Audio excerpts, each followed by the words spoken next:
O altar do século XVI da Capela do Calvário retorna ao Santo Sepulcro.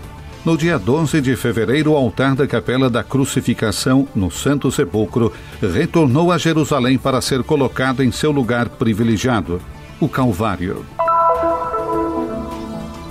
Foi realizada nos dias 14 e 15 de fevereiro em Belém a 30ª edição da Conferência do Patrimônio Árabe para Muçulmanos e Cristãos na Terra Santa, intitulada A Justiça é o Caminho para a Paz.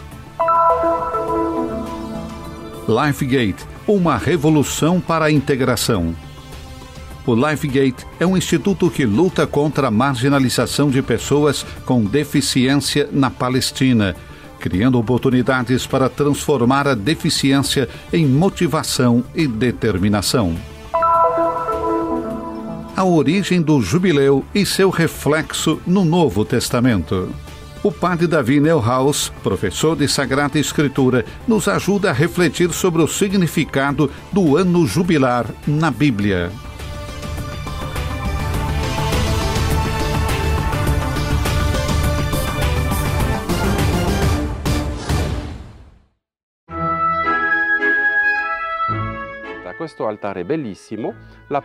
Este altar é belíssimo. A parte superior foi concebida para envolver a pedra da unção, aqui na entrada da basílica. Entretanto, a pedra era grande demais em relação ao altar, então o altar não pôde ser colocado ali.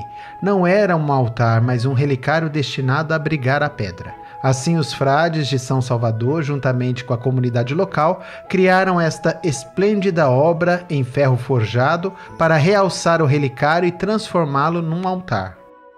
Na segunda-feira, 8 de abril de 2024, o altar da Capela Latina da Crucificação no Calvário, dentro da Basílica do Santo Sepulcro, foi removido. Em 12 de fevereiro de 2025, retornou ao seu lugar completamente restaurado, limpo e polido pela família Save de Roma. Um presente oferecido pelo Grão-Duque Ferdinando de Médici, que reinou de 1587 até a sua morte e que também foi protetor da Ordem Franciscana quando era cardeal. Antes de retornar ao seu lugar privilegiado no Calvário, este belo altar, conta Frei Stefani, foi exposto no Museu Marino Marini, em Florença, onde visitantes do mundo inteiro puderam admirá-lo. Estamos muito felizes que neste ano jubilar de 2025 possamos ter o altar do Calvário completamente restaurado. No primeiro domingo da Quaresma, o patriarca virá aqui, fará sua entrada solene na Basílica do Santo Sepulcro e durante a procissão fará uma parada diante deste altar. Neste ano jubilar, peregrinos e cristãos locais poderão admirar este belíssimo altar. Um fato curioso, Ferdinando de Médici, continuou Frei Stefani, quando o altar foi doado ao Santo Sepulcro, era cardeal e duque. Mais tarde, pela primeira vez na história da Igreja, ele foi reduzido ao estado leigo para manter o ducado vivo. No canto do altar, além do brasão dos Médici, podemos ver a grande coluna ducal e acima dela o galeiro cardinalício. Então era muito raro ver um soberano que também tenha sido cardeal, mas o altar foi doado quando ele era ambos, uma pequena peculiaridade. Uma obra verdadeiramente esplêndida, oferecida tanto pela Igreja Universal, povos do mundo inteiro com a parte doada pelo Grão-Duque da Toscana, quanto pela Igreja local, com a parte concebida pelos artistas artesãos de Jerusalém.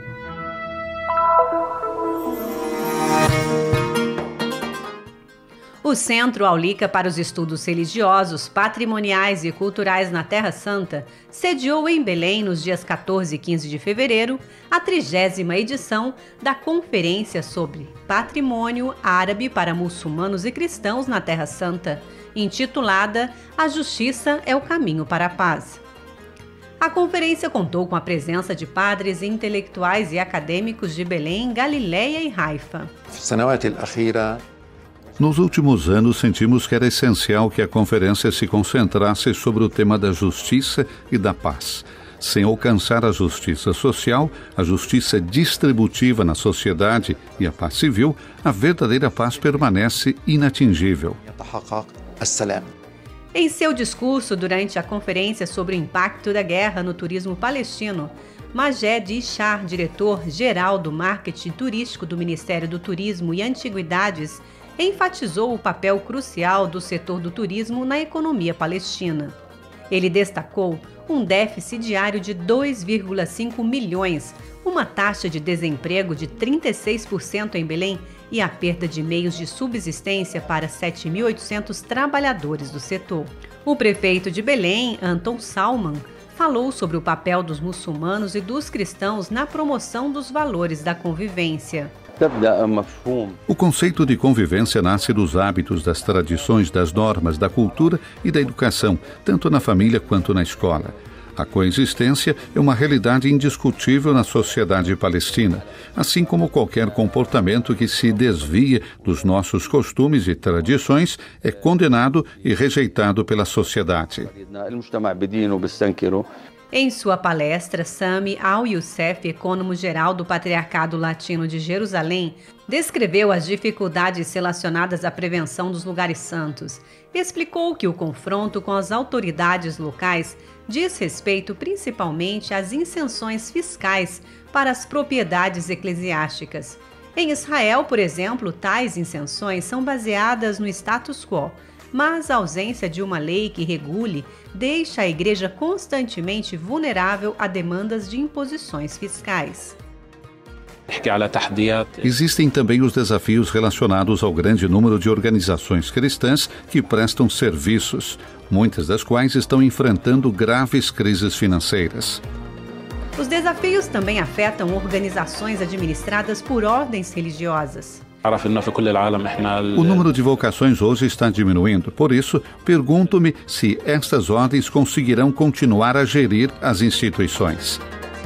No entanto, a igreja continuará a oferecer seus serviços, diz Sami Al-Youssef. Na faixa de Gaza, por exemplo, o número de membros da comunidade cristã está diminuindo. No entanto, há instituições operando no território, muitas das quais precisam ser reconstruídas após terem sido bombardeadas. A igreja continuará a oferecer e expandir seus serviços, e depois de cada guerra, ela sempre emerge mais forte do que antes. Em sua palestra sobre a teologia da esperança na sombra da guerra, o padre Agabius Abu Saad, pároco da Igreja Greco-Católica em Haifa, enfatizou que depois da guerra, a verdadeira prioridade é construir o presente e o futuro de nossos filhos em sua terra. Qual é o significado da teologia da esperança? É o caminho em direção aos outros, o reconhecimento dos direitos e deveres. É a teologia da solidariedade, do amor e da compaixão para com aqueles que são oprimidos. Sobre a posição da igreja em apoiar o povo palestino, o bispo Munib Yonan, ex-presidente da Federação Luterana, destacou como as igrejas apoiam o direito do povo palestino de viver com dignidade em sua própria terra. Por exemplo, as igrejas tomaram uma posição clara em relação à evacuação forçada da população de Gaza, afirmando que nenhum palestino deve ser forçado a abandonar sua terra, onde quer que esteja, nem mesmo em Gaza. A guerra é uma tragédia moral e humana para todos, mas a justiça é o caminho para a paz.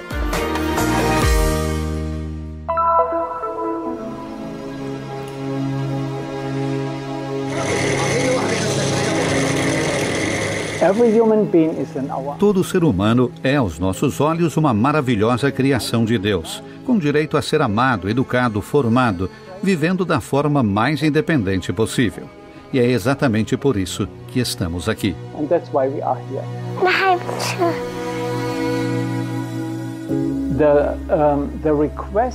Sempre foi um desejo da sociedade palestina. As pessoas vinham até nós pedindo: Urgard, o LifeGate poderia nos ajudar aqui? Vocês poderiam nos ajudar ali? Nós ouvíamos, observávamos e orávamos. Podemos fazer algo por essas pessoas? E assim começamos a agir. And we took action. O LifeGate é uma revolução contra a marginalização, uma rebelião contra a impotência, uma afirmação do direito de todo ser humano a uma vida digna.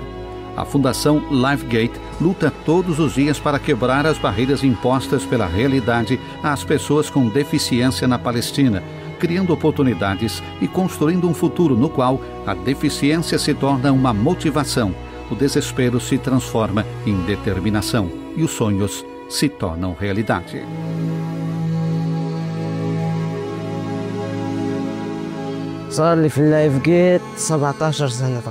Estou aqui no LifeGate há 17 anos. Quando jovem, eu não me aceitava, me sentia um estranho e não conseguia acreditar no que estava vivenciando. Eu me trancava no meu quarto e chorava. Mas desde que cheguei aqui, mudei profundamente.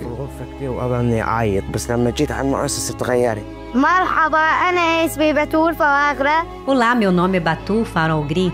Estudo na cantina e na cozinha. Hoje vou fazer macarrão. Estou muito feliz aqui porque aprendi a ler, escrever e adoro aprender coisas novas.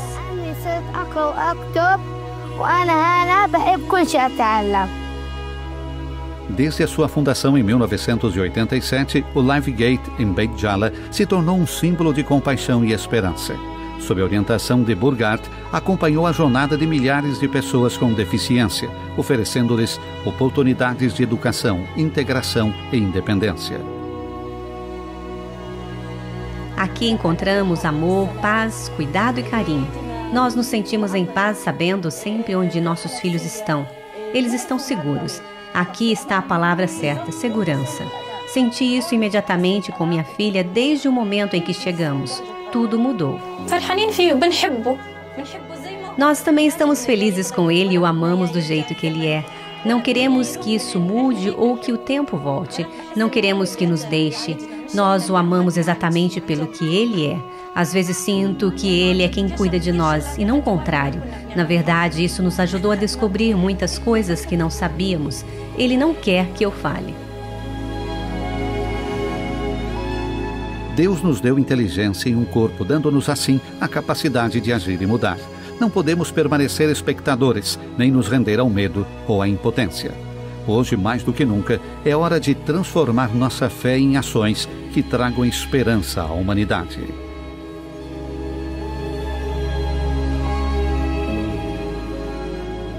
You see, I don't need to tell a local person that life. Não preciso explicar para quem mora aqui que a vida nesta área, especialmente onde estamos, está em risco.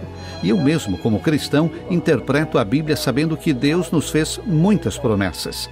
Mas há uma coisa que nunca devemos fazer: ficar sentados esperando algo acontecer. Deus nos deu um corpo, uma mente e habilidades que desenvolvemos ao longo de nossas vidas. Agora cabe a nós levantar, se movimentar e começar a agir. And I think now it's our turn to stand up and to go. Não espere pelos outros. Seja você a realizar atos de misericórdia.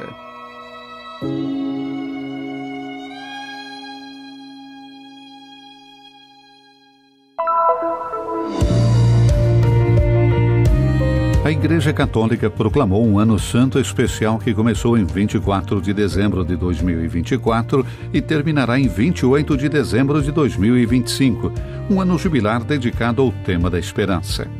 Mas qual é a relação entre o jubileu do Antigo Testamento e a mensagem de Cristo? A palavra jubileu não se origina do árabe, mas do hebraico. Seu significado literal é chifre de carneiro. Mas qual é a conexão entre o chifre de carneiro e o ano do jubileu? Na tradição bíblica, o anúncio do ano era acompanhado pelo som do chifre ou trombeta. O termo aparece no livro de Levítico, precisamente no capítulo 25. O capítulo começa introduzindo a ideia do repouso da terra. No Antigo Testamento, Deus ordenou ao seu povo que trabalhasse a terra por 6 anos consecutivos e a deixasse descansar no 7º. Esse ciclo deveria ser repetido 7 vezes e, o ano seguinte, o 50º, seria celebrado como ano jubilar. Durante esse período sagrado, Deus ordenou que todos retornassem à sua terra e família, vivendo de seus frutos e que ninguém cometesse injustiça contra seu irmão. وشو يعمل فيه وهي كتير مهم يعيش الشريعة. Isso significa viver a lei divina, transformando a palavra de Deus em carne e vida, para que ela se concretize na existência de cada ser humano na Terra. Esse conceito lembra a ideia fundamental da Bíblia Sagrada no livro do Gênesis, quando Deus criou o homem. Ele o colocou na Terra. Isso representa um novo começo e é um elemento chave do ano jubilar. No ano do jubileu, Deus também ordena a libertação dos escravos. Uma das manifestações mais óbvias de injustiça é a escravidão. No ano jubilar é claramente proclamado que Deus é o Senhor da terra e que somos apenas peregrinos, hóspedes e iguais diante dele. Essa ideia de igualdade, válida tanto na sociedade agrícola do passado como nas sociedades civis, antigas e modernas, ainda hoje representa um grande desafio. No Evangelho de Lucas encontramos princípios paralelos aos do ano jubilar, quando Cristo, lendo a profecia do profeta Isaías, proclamou: "O Espírito do Senhor está sobre mim, pois que me ungiu para evangelizar os pobres. Enviou-me a curar os contritos de coração, a proclamar liberdade aos cativos, a restauração da vista aos cegos e pôr em liberdade os oprimidos, a anunciar o ano aceitável do Senhor." O Evangelho conta a história de Bartimeu, o cego que estava sentado do lado de fora da cidade de Jericó. Mesmo cego, ele viu o que os outros não conseguiam ver. Ele foi o primeiro, no Evangelho de Marcos, a chamar Jesus de filho de Davi, reconhecendo-o como rei, quando ainda era cego. Essa história nos convida a refletir. Eu posso ver e ouvir, mas quantas vezes na minha vida permaneço cego e surdo para a verdade? Sobre o apelo aos prisioneiros, o padre Neuhaus diz que não se trata apenas daqueles que estão fisicamente encarcerados. Estou na prisão sempre que me sinto acorrentado, mas de quais prisões estamos falando? Por exemplo, pode haver prisões impostas pelo ódio. O padre Neuhaus conecta a declaração de Cristo, segundo a qual ele veio pregar o ano aceitável do Senhor, isto é, o ano da satisfação do Senhor, com o ano do jubileu. O ano da satisfação de Deus é aquele que nos introduz à nova criação. Em Gênesis, de fato, depois de cada dia da criação, lemos: "E Deus viu que era bom." A Igreja celebra um jubileu a cada 25 anos, um tempo de arrependimento e reconciliação com Deus e com os outros. Que cada dia da nossa vida seja um ano jubilar, para que respeitemos o próximo, criado por Deus à sua imagem e semelhança, e assim estejamos entre aqueles que lhe agradam.